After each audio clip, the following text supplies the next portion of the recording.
সব সময় তো একইভাবে পুঁইশাক রান্না করেন, কিন্তু আজ আমি আপনাদের দেখাবো একদম ভিন্ন স্বাদের একটি রেসিপি।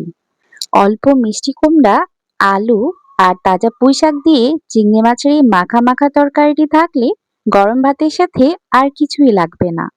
মুখে লেগে থাকার মতো এই স্বাদ পেতে হলে আজকের ভিডিওটি শেষ পর্যন্ত দেখুন। চলুন তাহলে ঝটপট দেখে নিই মা খালাদের হাতের স্বাদের এই অসাধারণ রান্নাটি। এক আটি শাকের আমি অর্ধেকটা নিয়েছি। এগুলো ভালো করে অফ ক্যামেরায় ধুয়ে নিয়েছি। আর এদিক থেকে মিষ্টি কুমড়া ছোট একটা টুকরা নিয়ে নিচ্ছি। এটার খোসাটা ছাড়িয়ে নেব এবং ছোট ছোট টুকরা করে কেটে নেব।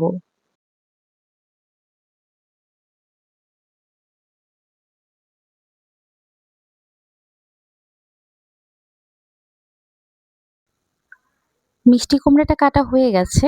এখন একটা ছোট আলু নিয়েছি। আলুটা আমি আগেই খোসা ছাড়িয়ে রেখেছিলাম। এখন এটা স্কোয়ার করে কেটে নিচ্ছি। চার কোনা করে একটু ছোট করে কাটছি মিষ্টি কুমড়া থেকে।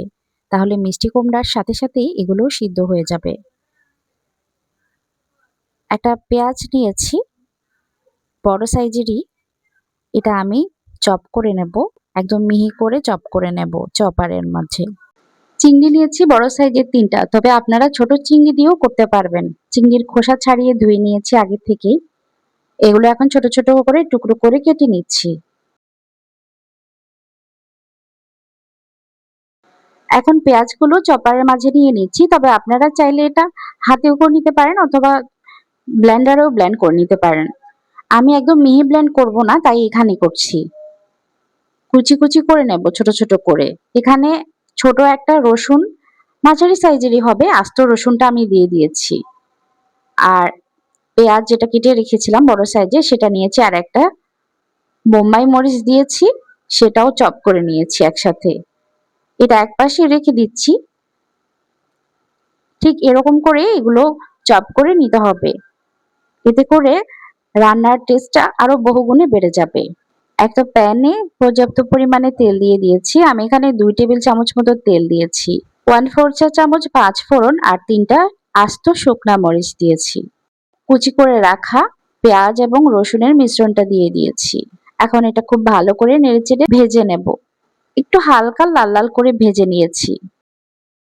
আগে থেকে কেটে রাখা আলু এবং মিষ্টি কুমড়াগুলো একসাথে দিয়ে দিয়েছি। মিষ্টি কুমড়া আলু থেকে একটু বড় করে কেটেছি। এটার কারণ আছে, কারণ আলুগুলো সিদ্ধ হতে সময় লাগবে। মিষ্টি কুমড়া খুব দ্রুতই সিদ্ধ হয়ে যায়, তাই জন্য আলু ছোট করে কেটেছি যাতে মিষ্টি কুমড়ার সাথে সাথেই একই সময়ে সিদ্ধ হয়ে যায়। স্বাদ মতো কিছুটা লবণ দিয়ে দিচ্ছি। মশলাগুলো দিয়ে দিচ্ছি।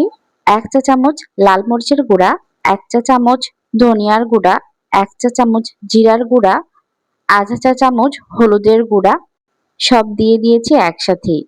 এখন মশলাগুলো কুমড়া আর আলুর সাথে একটু ভেজে নিয়েছি। এ পর্যায়ে এসে ধুয়ে রাখা চিংড়ি মাছগুলো দিয়ে দিচ্ছি। এগুলো কিছুক্ষণ ভেজে নেব, এই মিনিট খানেক ভেজে নেব আর কি।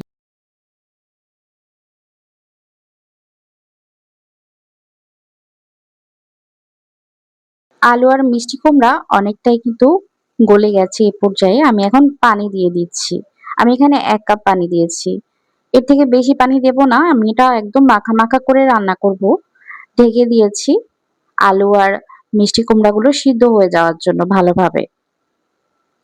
তো ঢাকনা খুলে এখন আমি আবার আরেকটু ভালো করে নেড়ে চেড়ে দিচ্ছি। এ পর্যায়ে আলু এবং মিষ্টি কুমড়া দুটোটাই গলে গিয়েছে।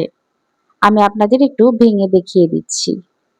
আলু যদি আস্তে আস্তে থাকে একটু আধ ভাঙা করে নেবেন, এতে করে খেতে আরো বেশি মজা লাগবে। আর একটু পানি দিচ্ছি, এটা গরম পানি, অবশ্যই গরম পানিটা দেওয়ার চেষ্টা করবেন। আর শাক রান্নায় পানির পরিমাপটা একবারেই দেওয়ার চেষ্টা করবেন। মোট আমার এখানে 2 কাপ পানি লেগেছে।